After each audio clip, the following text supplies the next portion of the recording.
Good morning. Welcome once again to Kahului Hongwanji's online Sunday service. And today, last Sunday in August 30th, 2020. So now we are moving into kind of the beginning of fall, starting in September. So September is our observance of Ohigan. So we will move on to that transition, as life is mostly transitions, mostly changes from one thing to another, kind of what Buddhism really teaches us, and how to negotiate those transitions and changes, and how to find meaning in all of that change in our life, because change is difficult and painful. So we'll look into some of these things as the weeks go by. Despite the fact of being stuck at home, or at least restricted in our movements because of the COVID-19, it's also a great opportunity for us to think deeply, to reflect on our lives. You know, this is a reminder that we don't always get to have things the way we want. We tend to take everything for granted, you know. We tend to think that this way that life is, or has been for a long time, is the way it always is, or always should be. And of course, that's simply a delusion.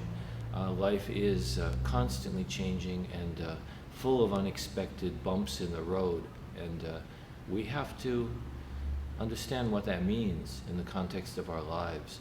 So anyway, welcome, and we'll have our regular service today, beginning with the Vandana and Tisarana, welcoming, or praising the Buddha and praising the Buddha's enlightenment, and then taking refuge in the Buddha, the Dharma, and the Sangha. Following that, we will have the sutra chanting. Today it will be Gasho to Amida, and then the recitation of the Golden Chain of Love, followed by Dharma message. And today's Dharma message, I would like to continue what I was talking about last week, the Four Noble Truths, and as kind of guided by this wonderful book by Ken Tanaka, Jewels, and we'll talk about that when we get there. And then following that, we will have the loving kindness meditation, or metta, and then the singing of the Nembutsu, and then the conclusion of the service. So thank you very much, and we will begin the service now. Thank you. Let's put our hands together in Gasho and recite the Nembutsu. Namo Amida Butsu.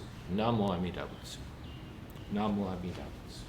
Namo Amida Butsu.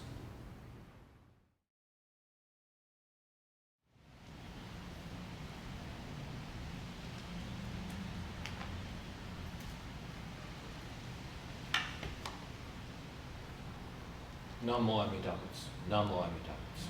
Namo Amida Butsu.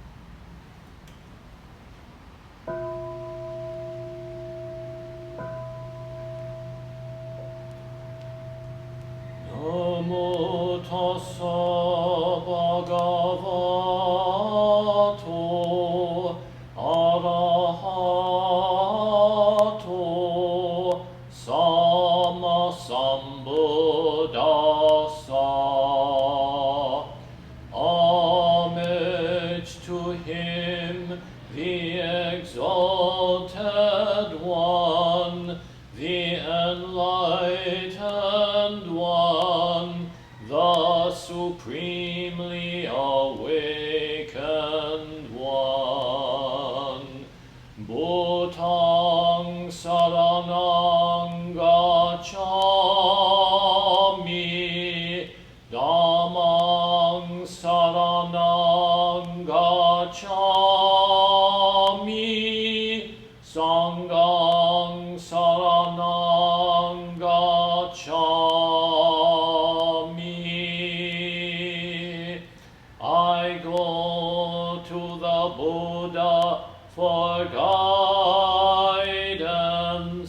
I go to the Dharma for guidance. I go to the Sangha for guidance.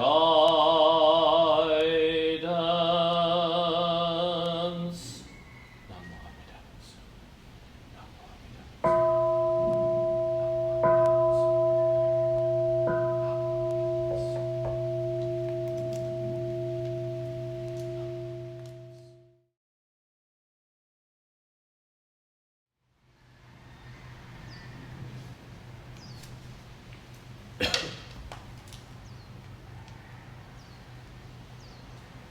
Namo Buddhaya.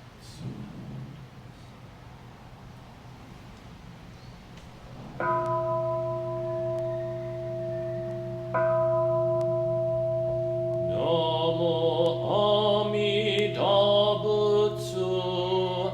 I recite Amida's name with deep joy and gratitude. I gasho to Amida, trees and grasses and flowers all grow in great compassion. This light shines throughout the world. I gasho to Amida. Flowers bloom and flowers fall. From the seed sprout new flowers. This is the truth unchanging. I gasho to Amida. Springtime brings the happy birds. Their songs all praise Amida. I join them in Nembutsu. I gasho to Amida. When I call Amida's name, it's Amida calling me. Buddha's voice, my voice are one. I gasho to Amida. When I'm lonely, I recite Namo Amida Butsu. Then I feel great compassion. I gasho to Amida. Nembutsu in work and play, every day with Amida. Every moment filled with light, I gasho to Amida. Remember the golden chain, kindness to all living things. I will follow this teaching. I gasho to Amida.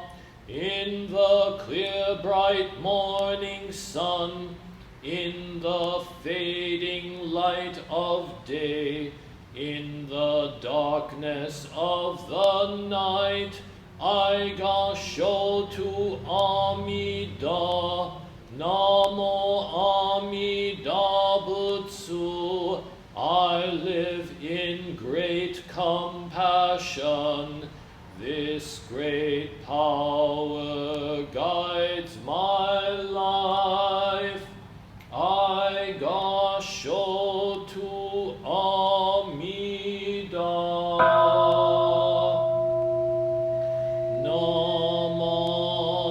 Namandabu, Namandabu, Namandabu, Namandabu, Namandabu, Namandabu. The virtue of Amida's law is shared equally by all, together attaining awakened mind. We are born in the land of peace. Namo Amida Butsu. Namo Amida Butsu. Namo Amida Butsu. Namo Amida Butsu. Namo Amida Butsu.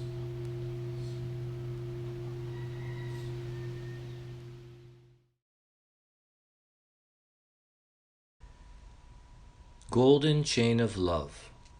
I am a link in Amida Buddha's golden chain of love that stretches around the world. I must keep my link bright and strong. I will try to be kind and gentle to every living thing and protect all who are weaker than myself.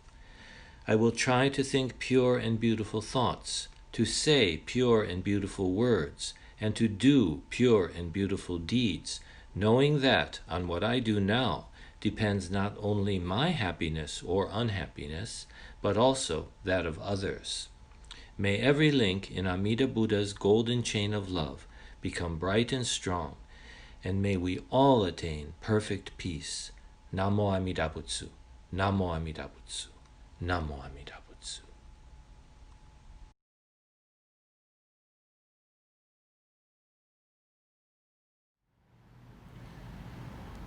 Please join me in Gasho.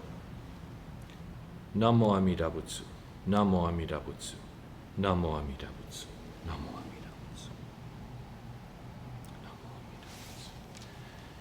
Well, welcome again, and I'd like to share a few thoughts about the Dharma with you at this time.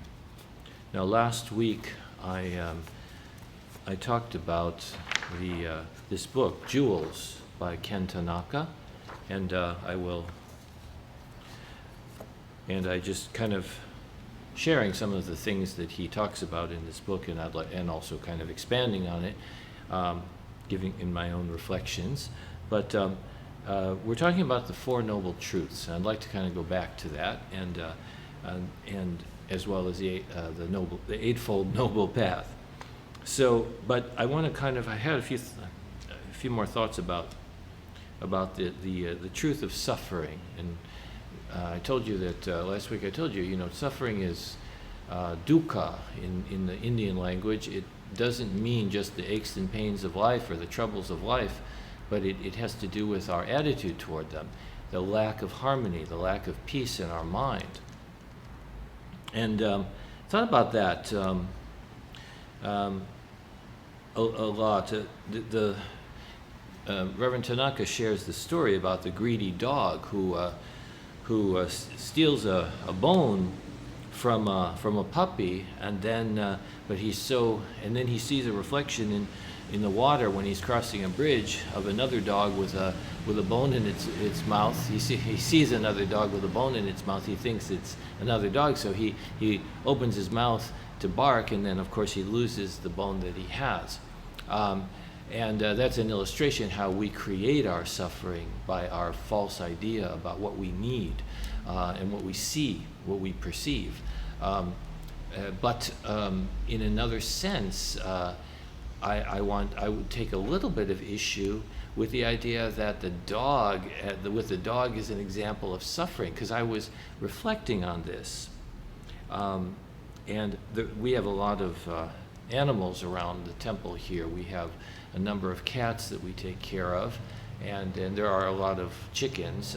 We know they're kind of a pest, but they're also living beings that we cherish, and they're kind of all around, and not as many as there used to be, but whenever we see them, and they're so intent on what they're doing. A little group of chickens or a mother with the babies, and she's busy scratching in the soil, in the ground to find insects so that she and the babies can eat those insects. And also I noticed the cats. They're not hungry, but they still have that instinct to go hunting for things. And whenever they see something that they might want to, like a gecko or something, and they're intently watching it and following after it or something like that. All of these are all, we human beings say these are instincts, but of course all animals have to do what they do in order to live, just like we do. Somehow we put it in a different category, but it's not different, that's their life. The chickens have to scratch for insects and seeds and whatever they can find to eat. Cats have to hunt. Same thing with dogs. They have different ways of hunting. All animals follow the food wherever it is, or what herds of grazing animals, of course, follow the grasses and things like that in a more wild environment. But when I think about those animals, when I watch them, I notice their complete intensity, their complete oneness with what they're doing. Those chickens are just completely focused. Nothing could make those chickens happier than what they're doing at that moment, scratching for food, you know? Nothing could make that cat happier than sitting, you know, watching that gecko, you know? We human beings will judge those things, say the poor gecko or the poor bird, and I feel the same way, but if the animal has to hunt to live, that's what it does, you know, it's part of its life. And of course, we tend not to say, oh, that poor cow that we killed and ground up to make hamburger, you know, the poor chickens that we kill every day, you know. So we're kind of delusional ourselves about what we do. But what I'm trying to say is that when I think about it, I realize that animals always, in other words, I think sentient beings in a natural state are always in the moment. They're completely involved in what they're doing. They have a oneness with what they're doing, what they need to do to live. They don't say, gee, you know, the cat doesn't say, gee, I can't wait till I get off work from, you know, chasing this gecko, or, you know, chicken doesn't say, gee, I can't wait until it's 5 o'clock, you know, and I can punch the clock and I'll be done with scratching, and then we can put our feet up and, you know, open a beer and watch the sports on TV or something. They never say that. They never do things like that. What do? They're always one with every moment. They're at one. They're at one with reality. So they don't suffer, you know. But we human beings have created a world. So this is the big point, you know. Why do we need Buddhism? Animals don't need Buddhism, you know. Of course, there's a lot of myths about, in Buddhism, stories about, you know, going through multiple lives, and animal lives are lower and you work your way up to human lives. But I don't know about those things. I mean, we don't know. But I do think, and of course there is something precious about human consciousness. But our human consciousness, our awareness, our ability to compare the past and the present, and to project into the future, think about the future, those are all wonderful things, but they also are a source of suffering, right? Misused, or they become a trap if we're not mindful and aware of them. And that's where we need that mindfulness, the Buddha's mind, to awaken us, to make us realize, so that we can be human, have that wonderful consciousness, but come back, but live our life in the moment with appreciation for each moment of life. It's a very difficult thing to be a human being, you know. It really is. So in a sense, the Buddhist idea that the human life, the human being is actually the most precious form of life, because we are able to have that awareness, not because we're better, but just because it's a state of being which is very wonderful, that we have the opportunity to awaken. But we also have to look to the other forms of life, animals, plants and animals, to see an example of that original state of mind that we need to get back to, even with our complicated, mental consciousness. So this is I'd like to show you, or say to you in a simple way, how the Nembutsu really does that, helps us with that, or kind of brings us back to that mind. But let me first just go through the Four Noble Truths again.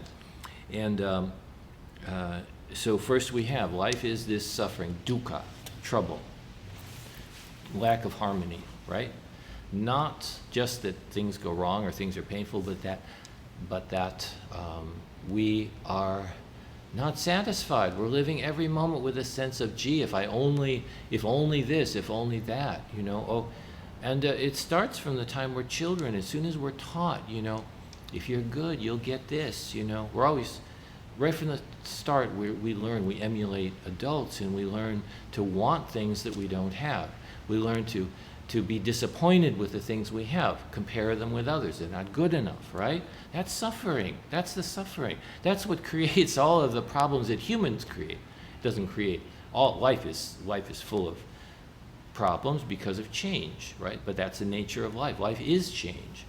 We're going to have death. We're going to have sickness, right? But the problem that humans face is not those things at all, right? The problem that we face is that we create a world where it's very difficult to be satisfied, right? We always want more. Some people think that's a good thing, that pushes us, creates competition, all those things. I don't think that at all. I don't think at all. I don't think competition is a good thing. I don't think I don't think Buddhism teaches that competition is a good thing. Pushing is a good thing. We need to appreciate, take things one at a time, take life one day at a time, one moment at a time. We need to realize the great gift of life we're always receiving from other beings, right?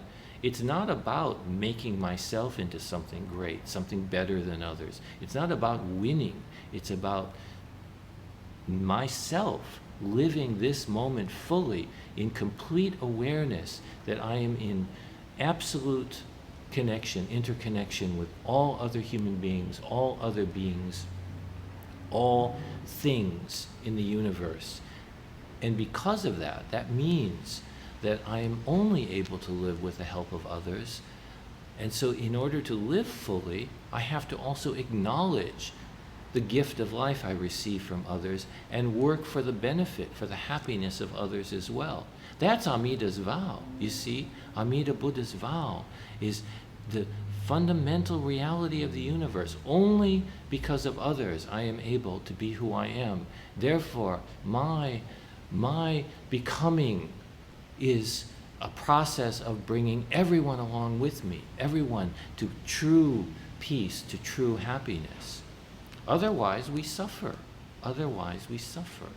So Buddha said, second truth, the cause of our suffering lies in our attachments.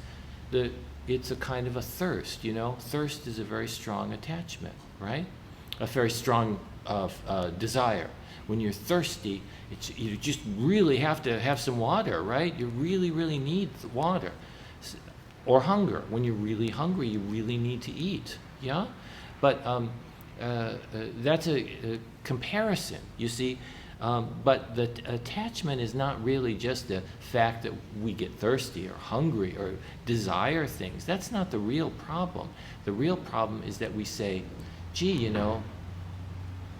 I have what I have. Let's say I have a nice house to live in and a car and so on, but I want a better one. I'm not going to be happy till I get a better one, right? I got, what is the number one thing everybody has today are these phones, right?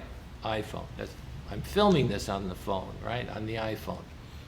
So we say, I have this phone. It's a miraculous device. What it does, sort of got a lot of dark side to it too, what it does, but does to us or for us or to us, but it is a miraculous piece of technology.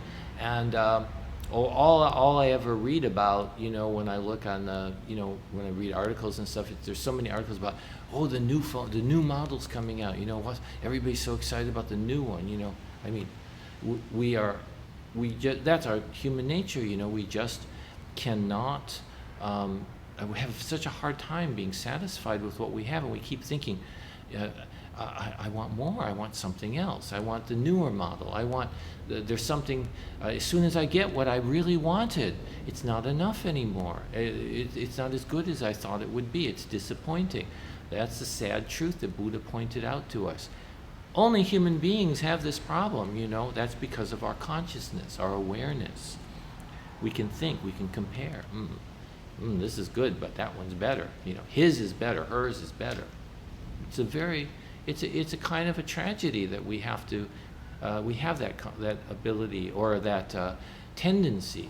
Our consciousness itself is a wonderful thing, but it's sad that we can't be joyful and happy with our awareness of the world, be filled with awe and wonder. Instead, we're filled with, greedy desire and disappointment, and anxiety especially, because when people want something, when you want something, think about it, you're always feeling anxious. When am I going to get it? When am I going to get it? It doesn't just go away. You know, we never get satisfied with whatever we get. There's always going to be something new, something else, or at least there's going to be disappointment, because whatever you get, it's never going to fulfill you completely. It's never going to make you as happy as you thought it would. So the third truth is that there's a cure. Reverend Tanaka says that our suffering ceases when awakening is realized. So, you know, the Dharma, the teaching that brings us to awakening, is the cure for that mindless thirst we have, those attachments, that the tendency to always say what's out there is going to make me happy, not what's in here, not what I already have. I need to get something outside of myself to make me happy. But the Buddha's mind, awakening, teaches us just as you are, you're happy. Just as you are, it's okay. It's everything. And it's true, you know. Everything is in this present moment. In who I am contains who you are. Each of you contains the totality of all things, because we have arisen with the help of all things, and through the living of all things since the beginning of time. All of that had to happen from the beginning of the universe until now, just so I can be here talking to you, you can be listening or watching, right? Doing what you're doing at this moment. Everything had to happen to bring us to this moment. Just for us, right? We didn't do anything to deserve, at least I didn't do anything to deserve this moment, and yet I'm receiving it like this wonderful, precious gift. It's really amazing if you think about it. That's a cause for wonder, right? For a sense of wonder and awe and deep gratitude and appreciation. Well, please think about these things. So the fourth truth is that there is the Eightfold Path. Now, the Eightfold Noble Path is the path to realizing awakening, but to enlightenment, whatever we call it. Awakening is a better word, more accurate. But Eightfold Path is not like this specific path we have to follow. It actually is simply an outline of the components of Buddhism, the components of what awakening is and how it contrasts with the path of the suffering life, the life of attachments. We call it the world of birth and death. So I will talk a little bit more about these things. Actually, now I think I mentioned it last time.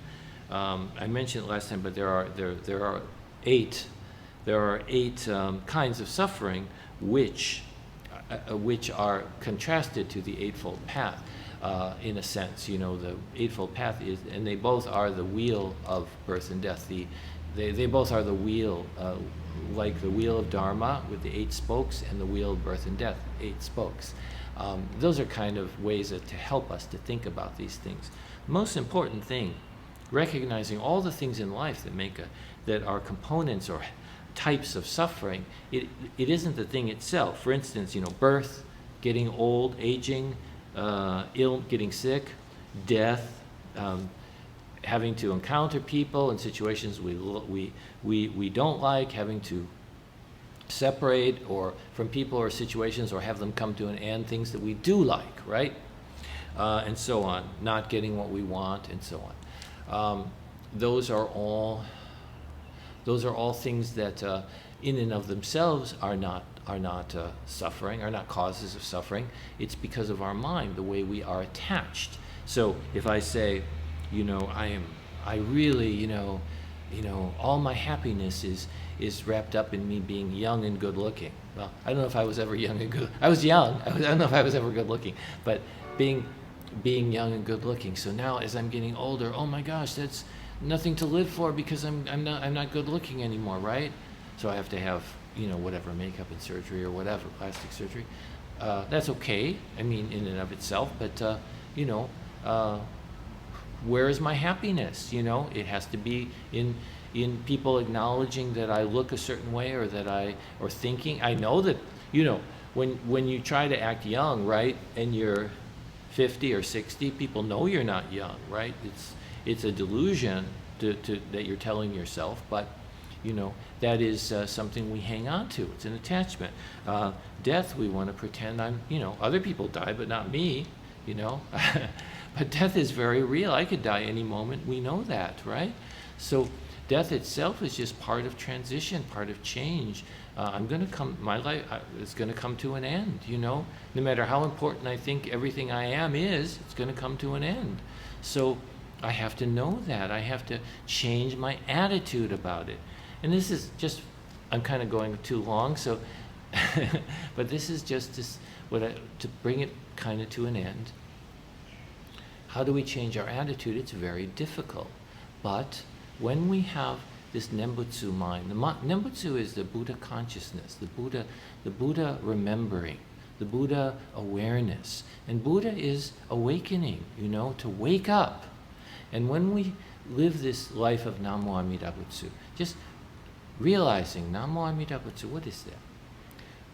Boundless life. Amida means measureless life, measureless compassion, measureless wisdom. That's reality. That's the oneness of life. That's life as it really is always reaching out, working for my happiness to bring me back to who I truly am, to bring me back from my crazy monkey mind jumping all over the place, wanting this, wanting that, never being happy, bringing me back. Yeah? Namo Amida Butsu. Buddha's calling to me, just saying, let go, bow. Bowing means to let go, it means to surrender. It means, I trust you, I'm going to bow, I'm not defending myself. That's what bowing means. I trust you, I respect you. Buddha looks at us and is calling to us, just bow, just let go. And Buddha is bowing to us, right? Buddha and saying, we're all one. You're one with me. There's no other reality but this oneness which we call Amida Buddha. And Buddha's saying, just let go. You're embraced by boundless life. And that is your Butsu, that is your awakening. Namo Amida Butsu. Just let go and awaken to boundless life. Okay, so I'll be talking more about these things as we go on. I think it's a good opportunity since we're kind of, we have time with these online services. You can pause, not like when you come to church, you have to be really short, right? But you can pause, go get some more coffee. Isn't that great, right? Wear your pajamas if you want, And, we can really reflect on some of the aspects of Buddhism and put them together more. I have to learn just as much as you. So I don't know, I'm not telling you as one expert to non-experts, right? We're all ignorant.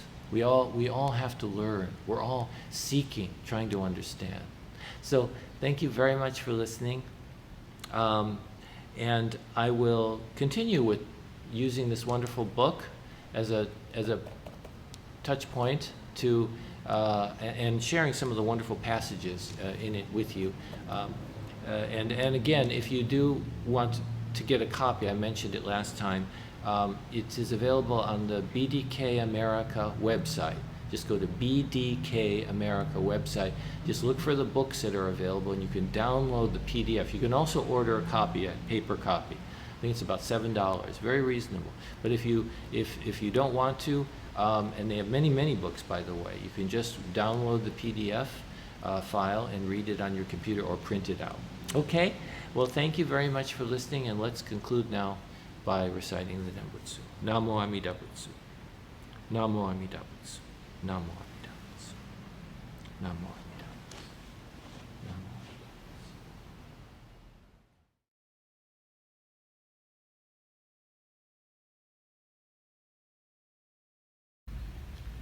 May all beings be happy and well. May no harm or difficulties come to them. May they live in peace and harmony. May I be happy and well. May no harm or difficulties come to me. May I live in peace and harmony. May my family be happy and well. May no harm or difficulties come to them. May they live in peace and harmony. May my teachers be happy and well. May no harm or difficulties come to them. May they live in peace and harmony. May my friends be happy and well. May no harm or difficulties come to them. May they live in peace and harmony. May strangers be happy and well. May no harm or difficulties come to them. May they live in peace and harmony. May my enemies be happy and well. May no harm or difficulties come to them. May they live in peace and harmony. May all beings be happy and well. May no harm or difficulties come to them. May they live in peace and harmony. Namo Amida Butsu. Namo Amida Butsu. Namo Amida Butsu. Namo.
Thank you very much for participating, for joining together with us for Kahului Hongwanji's online Sunday service today, or whenever you watch this video.